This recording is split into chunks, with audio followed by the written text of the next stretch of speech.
I was cooking a frozen pizza one day when I remembered I had forgotten to check the mail. So I went outside to check the mail, and do you know what was in my mailbox?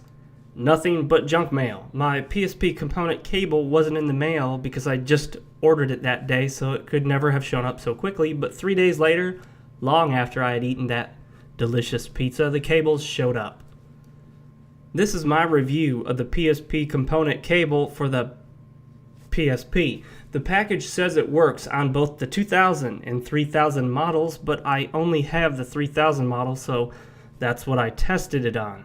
And yes, it works quite well. This spiffy little set of cables hooks up to the port on the bottom of your PSP and outputs both audio and video signals to your TV via component cables, because they're component cables. And if you're like me, you like to make things unnecessarily complicated, and so instead of hooking it up directly to the TV, you have it hooked up to a component switcher, which is then hooked up to a game recording device, which finally outputs to the TV. It's so indirect. It's beautiful.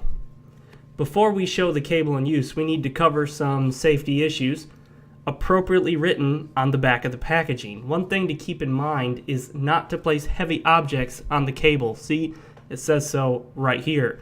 My cat has recently lost a lot of weight, and so I don't think he counts as a heavy object, so it's okay to place my cat on the cable. If you guys think this is dangerous for any reason, please let me know in the comments section below. After passing the cat scan, the cable can be utilized by going into your system options and choosing to output to a TV. Without choosing this, the PSP will not output through the cable.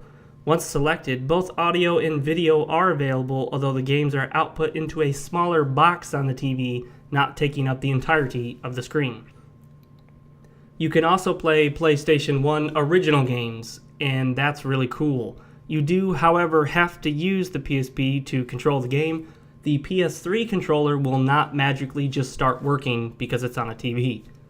The cable was 8 feet in length, and actually still is 8 feet in length. That hasn't changed, and that was sufficient for me to comfortably play while sitting a good distance from the TV. The larger your TV is, the more likely it is you'll want an extension cable. The quality is actually pretty good, although the larger view will reveal more of the pixelation and the jaggies, also known as aliasing. If this were a PC game, you'd simply turn on anti-aliasing, and then this wouldn't be a problem, proving once again that PC gaming is superior.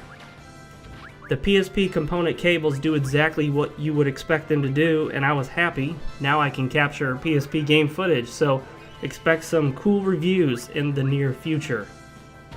I got mine for less than $10 online, and now is the best time to buy very inexpensive PSP accessories before they become rare or enter into the expensive realm known as retro, where everything is overpriced and idiots pay extreme prices for things that aren't worth it. Do I recommend purchasing the PSP component cable? Well, that depends. If you've got a PSP Go, then no, you shouldn't. If you want to be able to capture your PSP game footage, or if you just long for the day you can play your PSP games on a bigger screen, then yes, wholeheartedly, I recommend the PSP component cable. If you're looking for higher quality, then you will probably be put off by the easy-to-see pixelation and aliasing. Thanks for watching, guys, and this is my cat eating dinner.